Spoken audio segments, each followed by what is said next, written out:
या so very good afternoon students. So यहाँ पर मैं पॉइंटर्स, ये जो कॉन्सेप्ट है सी लैंग्वेज का, उसे आपको और भी आसान तरीके से एक्सप्लेन करने वाला हूँ। बहुत सालों से मैं देखता आया हूँ कि जो पॉइंटर्स का कॉन्सेप्ट होता है, सो वो बहुत सारे स्टूडेंट्स को ये कॉन्सेप्ट बहुत ही टफ जाता है, बहुत ही मुश्किल जाता है। और उसका मेन कारण ये है कि स्टूडेंट जो है वो पॉइंटर्स में डायरेक्टली जो एडवांस कॉन्सेप्ट्स है वो पढ़ना शुरू करते हैं, और जो बेसिक कॉन्सेप्ट्स होता है वो पॉइंटर्स को इग्नोर करते हैं। अगर आपको प्रोग्रामिंग में कोई भी चीज़ अगर डिटेल में पढ़नी, तो पहले उसका जो बेस है वो क्लियर करना, उसके कॉन्सेप्ट्स क्लियर करना वो ज़्यादा इम्पोर्टेंट है। एक बार आपके किसी भी टॉपिक के कॉन्सेप्ट्स क्लियर हो गए, तो आप उस टॉपिक पे बेसिक लेवल, मीडियम लेवल और एडवांस लेवल प्रोग्राम्स आसानी से सॉल्व कर सकते हैं। और यहाँ पर मैं और एक ऐड करना चाहूँगा कि जब आप प्रोग्रामिंग सीखते हो, तो वहाँ पर थियोरी पार्ट को इग्नोर मत कीजिए। Theory part is also very important, वो बहुत ही इंपॉर्टेंट है, क्योंकि अगर आपको उस टॉपिक का थियोरी अच्छी तरह से आता है, उसके थियोरी पॉइंट्स आपको अच्छी तरह से पता है, उस कॉन्सेप्ट के जो रूल्स है, कुछ जो उसका सिंटैक्स है, वो आपको अगर अच्छी तरह से आता है, ओनली देन आप उस कॉन्सेप्ट पे जो भी प्रोग्राम्स वो आसानी से सॉल्व कर पाओगे। तो let us start with the topic of pointers now. तो बेसिकली पॉइंटर होता क्या है? सो पॉइंटर बेसिकली वेरिएबल होता है जो उसी डेटा टाइप के दूसरे वेरिएबल का एड्रेस स्टोर करता है। Okay, it stores the address of another variable of the same data type. तो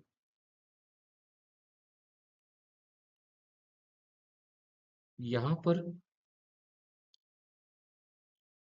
मुझे आपको ये विद एग्जांपल एक्सप्लेन करना है। पॉइंटर को जब हम डिक्लेयर करते, तो हम स्टार सिंबल यूज करके उसे डिक्लेयर करते हैं। Use the star symbol to declare the pointer. So suppose मैंने लिखा इन स्टार पी, तो यहाँ पर पी को मैंने as a pointer variable declare किया है, और उसका डेटा टाइप इंट है। P has been declared as a single pointer variable. अगर मैं जब मैं पॉइंटर वेरिएबल को डिक्लेयर करता हूँ, तो अगर मैंने एक ही स्टार का यूज किया, तो उसे कहते हैं सिंगल पॉइंट। तो यहाँ पर p जो है वो एक सिंगल पॉइंटर वेरिएबल है जो हमने डिक्लेयर किया है। और सिंगल पॉइंटर के बारे में एक बहुत ही इंपॉर्टेंट पॉइंट ये है कि सिंगल पॉइंटर जो है वो एक वो उसी डेटा टाइप के नॉर्मल वेरिएबल का एड्रेस स्टोर करता है। तो इसको मैं आपको विद एग्जांपल भी एक्सप्लेन करता हूँ, तो ये कॉन्सेप्ट आपको ज़्यादा समझ आएगा। तो सपोज मैंने यहाँ पर एक पॉइंटर वेरिएबल डिक्लेयर किया है जिसका नाम p है। तो जैसे मैंने कहा कि यहाँ पर मैंने p को जब डिक्लेयर किया, मैंने स्टार सिंबल का यूज किया है, इसलिए ये एक सिंगल पॉइंटर वेरिएबल है। Now I will declare another variable. यहाँ पर मैंने और एक वेरिएबल डिक्लेयर किया है जिसका नाम m है। अभी जो m वेरिएबल है उसका भी डेटा टाइप इंट है, पर जब मैंने m को डिक्लेयर किया है, मैंने यहाँ पे स्टार सिंबल का यूज नहीं किया। ये एक नॉर्मल वेरिएबल है इन टाइप। नॉर्मल वेरिएबल मतलब नॉन पॉइंटर वेरिएबल। सो p के अंदर हम m का एड्रेस स्टोर कर सकते हैं। So I can say p is equal to ampersand m. Now इस स्टेटमेंट में मैंने क्या किया है वो आपको मैं डिटेल में समझाता हूँ। तो ये जो स्टेटमेंट है, यहाँ पर मैंने m का जो एड्रेस है वो p को असाइन किया। We have assigned the address of the int variable m as the value of p. तो इसको मैं आपको डायग्रामेटिकली एक्सप्लेन करता हूँ, तो फिर ये कॉन्सेप्ट जा, आपके ज्यादा पल्ले पड़ेगा। तो सपोज ये मेरी रैम मेमोरी है,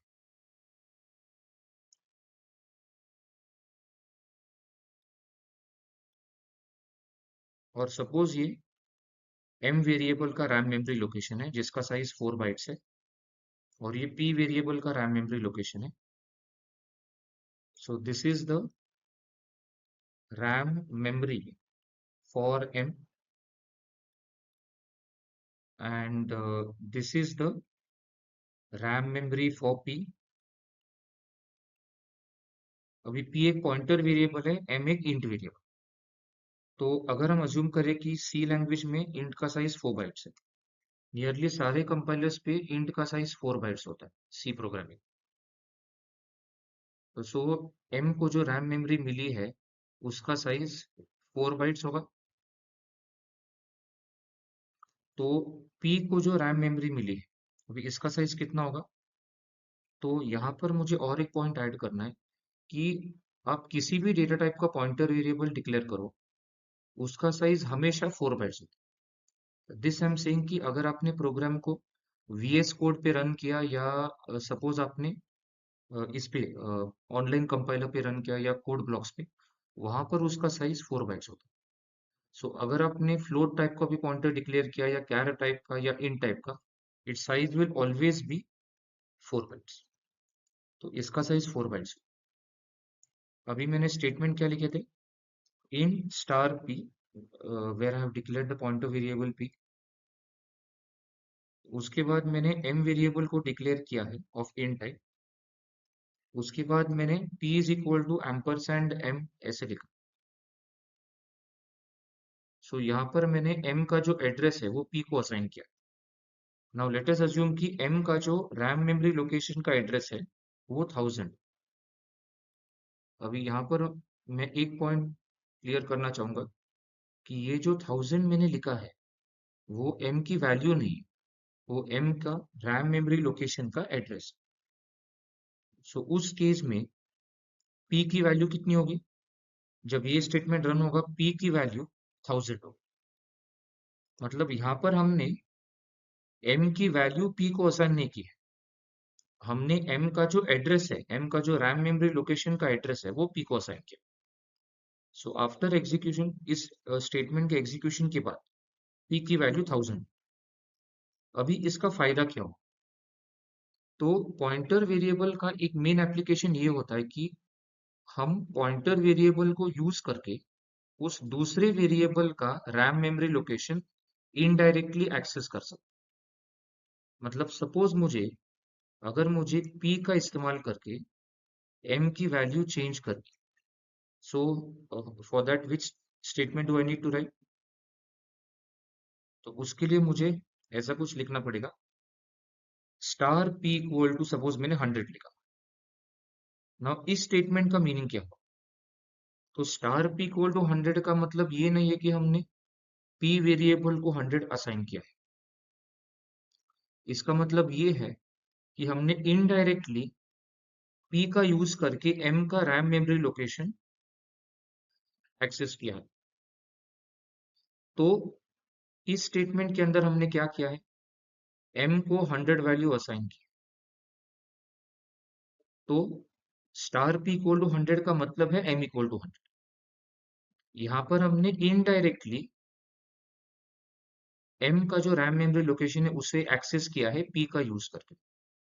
सो यहाँ पर मैंने जो स्टार ऑपरेटर यूज किया है यहाँ पे p के पहले, it is not called the multiplication operator, here it is called as the pointer indirection operator, या उसे और एक नाम दिया गया है जिसे कहते हैं डीरेफरेंसिंग ऑपरेटर। सो यहाँ पर ये जो स्टार है इसे पॉइंटर डीरेफरेंसिंग ऑपरेटर कहते हैं। तो इनडायरेक्टली 100 वैल्यू अभी m को असाइन हुआ। तो यहाँ पर मैं पॉइंट लिखता हूँ, in the above statement we have indirectly assigned 100 as the value of m using the pointer variable p. So here the star is called as the pointer indirection operator or the pointer dereferencing operator। तो अगर मैंने m की value display की इस statement के execution के बाद, तो क्या डिस्प्ले होगा? 100 डिस्प्ले होगा। इसके नीचे सपोज मैंने लिखा printf %d, m लिखा, तो अभी कौन सी वैल्यू प्रिंट होगी? इसका आउटपुट आएगा 100।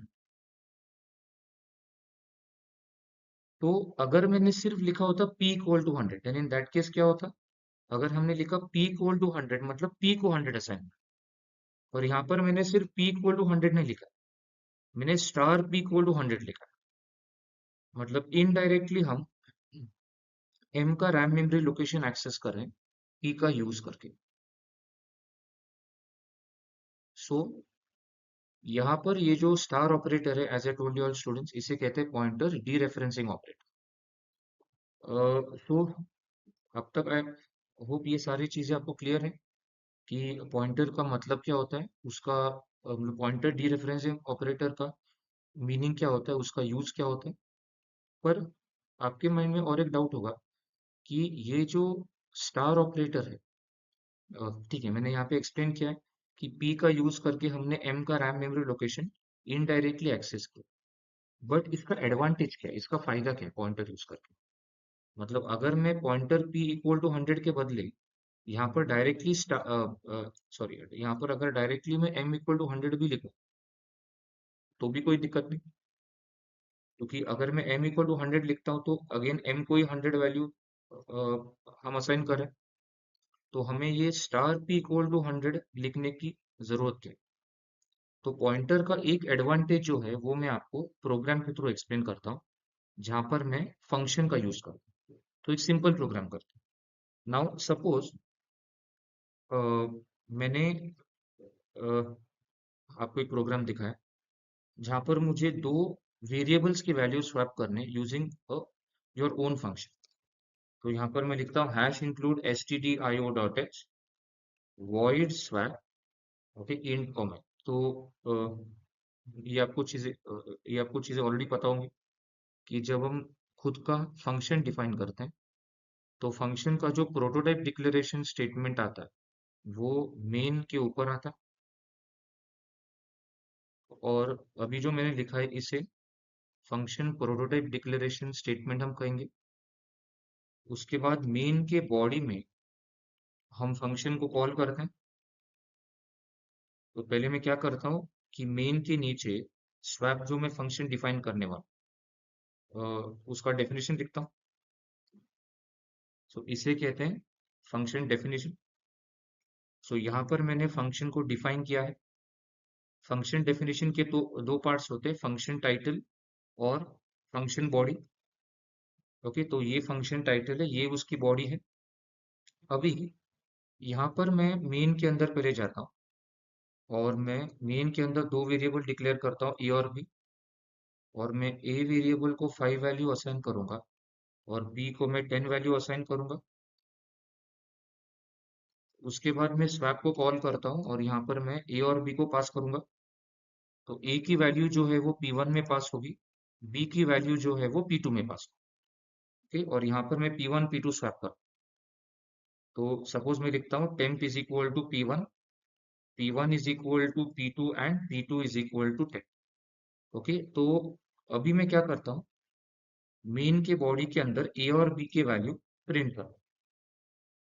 सो अकॉर्डिंग टू मी यहाँ पर हमने P1 P2 का यूज करके ए और बी को स्वैप किया। ओके, पर अभी हम इस प्रोग्राम को रन करके देखते हैं। एंड बाय द वे, ये स्टेटमेंट क्या है? अभी जो मैंने स्टेटमेंट हाईलाइट किया है इसे फंक्शन कॉल स्टेटमेंट कहते हैं।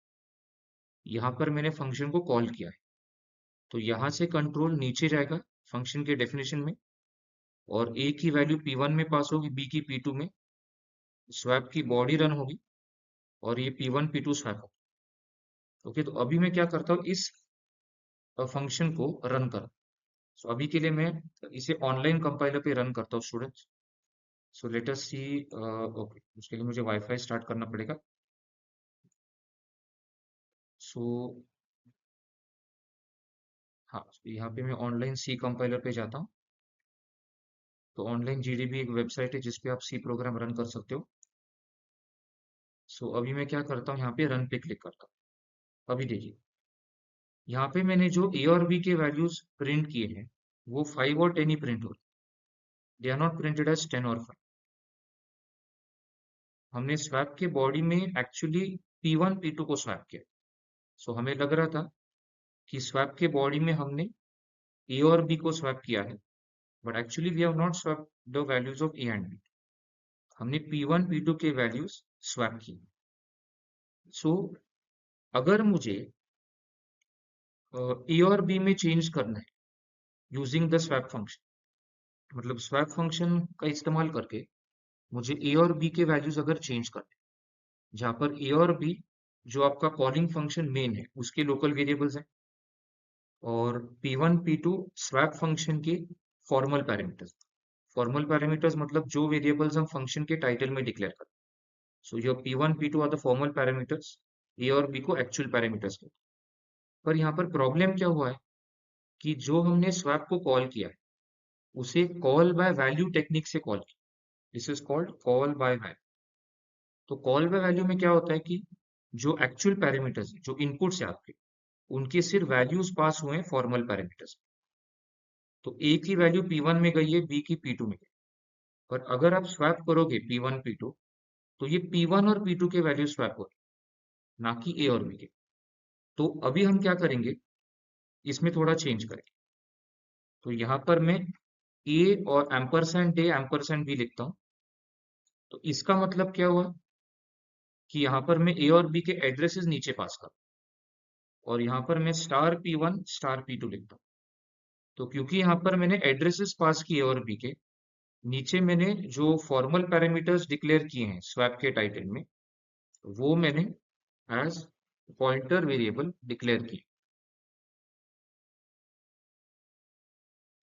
तो यहाँ पर ए का जो एड्रेस है वो P1 में गया है, बी का एड्रेस P2 में गया है, इसलिए हमने P1 और P2 को एज पॉइंटर वेरिएबल डिक्लेयर किया एज सिंगल पॉइंट। ओके, तो अभी मैं यहाँ पे क्या करूंगा, यहाँ पे जहां जहां P1 P2 है उनके पहले, उनके नाम के पहले स्टार लिख। तो अभी क्या हुआ है देखिए स्टूडेंट्स, यहाँ पर हमने P1 P2 के वैल्यू स्वैप नहीं की। तो जब मैं लिखता हूँ स्टार P1, वो ऑटोमेटिकली ए का रैम मेमोरी लोकेशन एक्सेस करेगा, और जब मैं लिखता हूँ स्टार P2, वो ऑटोमेटिकली बी का रैम मेमोरी लोकेशन एक्सेस करेगा। सो यहाँ पर हमने ए और बी के वैल्यूज एक्चुअली स्वैप किए हैं यूजिंग P1 P2।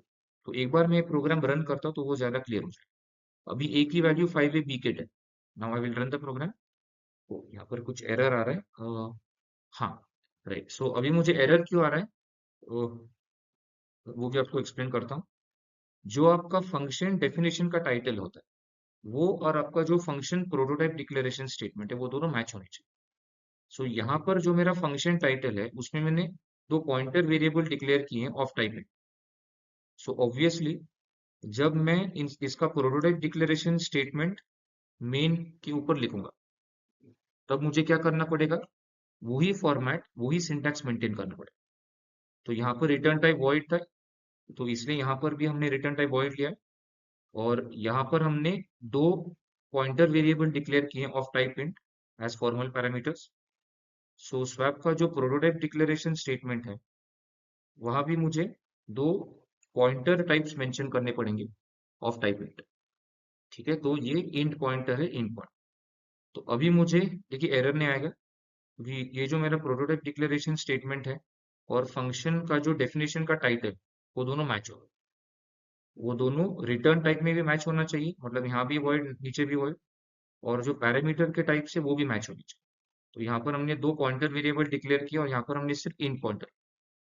आपके माइंड में डाउट होगा कि यहाँ हम वेरिएबल के नाम लिख सकते क्या, P1 P2? यस, इवन यहाँ पर हमने वेरिएबल के नाम लिखे तो भी चलेगा। ओके, क्योंकि हाँ, बट कैसा है कि अगर मैंने वेरिएबल के नाम नहीं लिखे in the prototype declaration statement, और सिर्फ अगर मैंने टाइप्स मेंशन किए, तो भी कोई दिक्कत नहीं, ये भी चलेगा। अभी मैं इसको रन करता हूँ। अभी देखिए 10 और 5।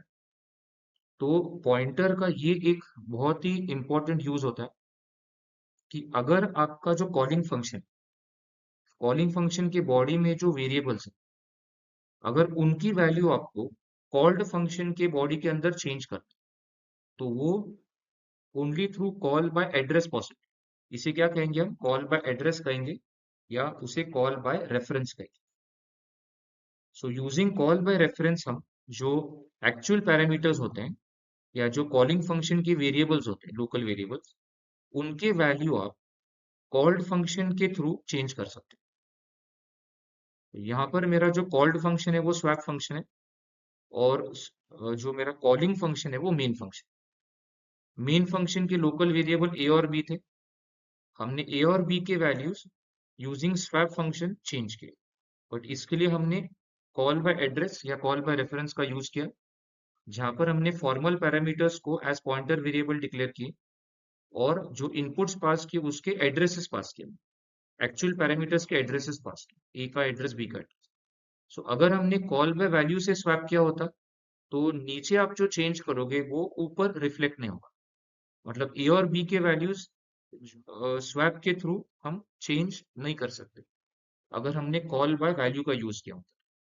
और कॉल बाय वैल्यू में जैसे इसके पिछले प्रोग्राम में मैंने आपको एक्सप्लेन किया था, अगर आपने कॉल बाय वैल्यू यूज किया तो मुझे एम्परसेंड निकालना पड़ेगा ए और बी के पहले, और P1 P2 को मुझे एज नॉर्मल वेरिएबल्स डिक्लेयर करने पड़े।